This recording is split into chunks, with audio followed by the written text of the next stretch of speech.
estamos enganchados para hablar de uno de los temas del día, que es la relación del periodismo, en realidad del presidente con el periodismo, no del periodismo con el presidente.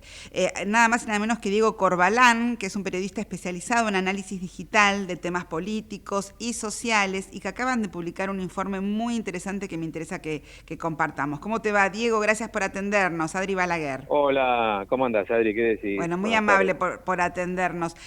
Bueno, contanos un poco qué observaron en este informe del monitor digital en relación a, bueno, una relación más que tensa, ¿no? Sí. Históricamente tensa, pero que está teniendo un rebrote que me preocupa y mucho. Bueno, lo que vimos es que efectivamente todo lo que el gobierno promovió de ataques a la prensa terminó teniendo impacto en lo que es la charla global sobre los periodistas argentinos, ¿no? Eso es lo que vimos como rasgo distintivo.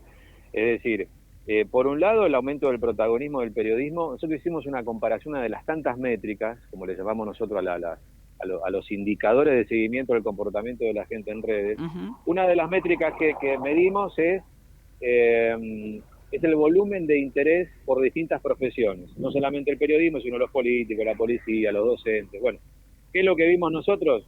Que durante el mes de agosto, los periodistas, en el global de la conversación en redes sociales, se quedaron con casi el 19% de toda la charla sobre las profesiones de más influencia en la Argentina. En comparación con los políticos, que sumaron un poco más del 11%, y los policías un poco más del 10%. O sea, se habla O sea, más de los periodistas que de los claro, políticos. totalmente, Puf. totalmente. Por otro lado, también vimos que entre julio y agosto se, se mantuvo en niveles muy negativos el sentimiento de charlas sobre los periodistas, que Claro. nosotros lo ubicamos dentro del rango de la peor, de la categoría peor de sentimiento, que es la categoría de pésimo. Es decir, el diálogo más negativo, bueno, ahí están los periodistas, ahí están hablando de O nosotros los sea, se periodistas habla en las mal redes de los sociales. periodistas. Se habla y se habla mal de Sí. los periodistas. Se habla y se habla mal. Mm. Y otro rasgo es que solo los policías, los sindicalistas y los jueces logran los peores sentimientos de charla en comparación con los periodistas. Todos en el final de la tabla, pero los periodistas un poquito nada más por arriba de los policías, los sindicalistas y los jueces. Ahora, O sea que ¿cuánto tienen estamos de entre los peores. y cuánto tiene de culpa esto el mensaje que se baja y se estimula desde el gobierno? Digo, un Mm, gobierno que en el día de la fecha, además, ha firmado un decreto restringiendo el acceso a la información pública, sí, ¿no? sí, Limitando sí. todavía más la transparencia de la comunicación y la información. Nosotros vimos durante los últimos 30 días más o menos que una de las palabras más usadas en la charla sobre los periodistas tiene que ver con los trolls, Ujú. justamente. No quiero decir con esto que los trolls hayan generado el clima de hostilidad, o sea, lo agitaron, pero lo que digo es que la charla en torno a los periodistas sumó la cuestión de los trolls y fue parte de la discusión, sumado también al rol de los medios de comunicación, no solamente a los periodistas. Todo eso contribuyó a que tuviésemos durante las últimas semanas estos niveles de protagonismo, como decía vos, con muy buen criterio, nivel de protagonismo de los periodistas y a su vez nivel de negatividad en aumento. Ujú. Bueno, en principio, digo, se engloba a todos los periodistas, existe un punteo de quiénes sí, quiénes no, y puntualmente el ataque es a los periodistas que son más críticos al gobierno. Bueno, hay de todo un poco. Hubo ataques, por ejemplo, una de las figuras que estuvo más mencionadas en las discusiones de periodistas fue Mónica Gutiérrez, Mm. pero digamos, un conjunto de menciones, pero muy puntuales. Digamos, no llegó a ser protagonista. Y el que viene siendo protagonista, nosotros lo marcamos también en el informe, es Alejandro Fantino, Ernesto Tenenbaum y María O'Donnell tuvieron un crecimiento muy importante en los últimos meses en el protagonismo, pero un crecimiento negativo. Tomaron mucho volumen, ya tuvieron protagonismo, pero un protagonismo negativo por los ataques del gobierno. Y Fantino, Por las, digo, que tiene una participación positiva, porque bueno, es un abanderado, ¿no?, de la causa del bueno, gobierno. no es de los que es de los que tiene, mejor dicho, sí, peor clima de charla. Ajá. El que tiene mejor clima de charla de los más mencionados es Eduardo Feynman y Jorge Rial, pero sí, Ernesto Tenenbaum, Fantino, Luis Majul aparecen dentro de la categoría de charla pésima. Wow. O sea, están en el fondo. Incluso la que peores promedios logra es María O'Donnell.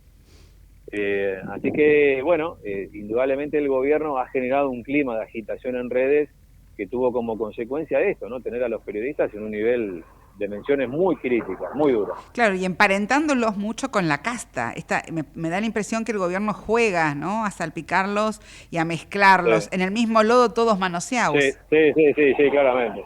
Sí, sí, es una estrategia que le ha funcionado. Por supuesto que hay que ver si esto perdura en el tiempo. Lo que sí es cierto, Adriana, es que los periodistas ya venimos siendo criticados de mucho tiempo antes. El gobierno no inventó la crítica a los periodistas. No, está claro que no. Por lo menos en redes, lo que estamos viendo nosotros en los últimos años, los periodistas venimos teniendo una consideración muy crítica de la opinión pública digital, por decirlo de alguna manera, ¿no? En las redes sociales. Con lo cual, me parece que en todo caso el gobierno puede pararse sobre un fenómeno y potenciarlo, pero no lo inventó. Bueno, está claro que el juego es maten al mensajero y el maten está dicho figurativamente Eso, por las eso, dudas. eso está claro porque incluso nosotros encabezamos el informe con esa frase, ¿no? Claro, La sí. idea de matar a quien transmite el mensaje malo pensando que es el que efectivamente es el que lo inventó ese mensaje, ¿no? Y no es así. Lo increíble es que, digo, no es que no se escucha que esto está pasando, ¿no? El tema es cuánta importancia le da la gente a que, bueno, que se están limitando el acceso a la información, a que se castiga a quienes son portavoces, ¿no? Y tienen la trayectoria por detrás mostrando que han trabajado bien, digo, que son cosas que tenemos que incentivar que se miren a la hora de ver con quién se meten. Claro.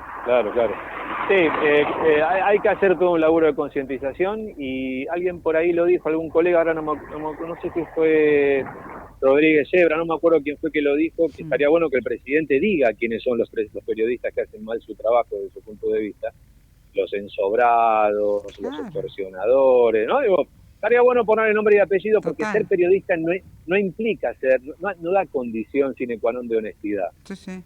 Como en cualquier profesión hay honestos y no honestos.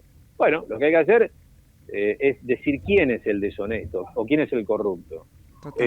Como lo decimos de cualquier otra profesión, de los abogados, de los médicos, de los contadores. Bueno, digamos quién es el periodista corrupto, el periodista que extorsiona, y bueno, y a partir de ahí tengamos una discusión, o dentro del Código Penal o una discusión ética, o las dos cosas. Pero no quedar todos, no empantanar a todos, no porque todos son lo mismo. No, desde ya. Bueno, muchísimas gracias, Diego, te dejamos, que sabemos que estás ahí en el medio de una contingencia, mucha suerte y la seguimos. Un beso grande. Gracias, Adri, gracias como siempre. Chao, hasta luego. Diego Corbalán, periodista especializado en análisis digital de temas políticos y sociales.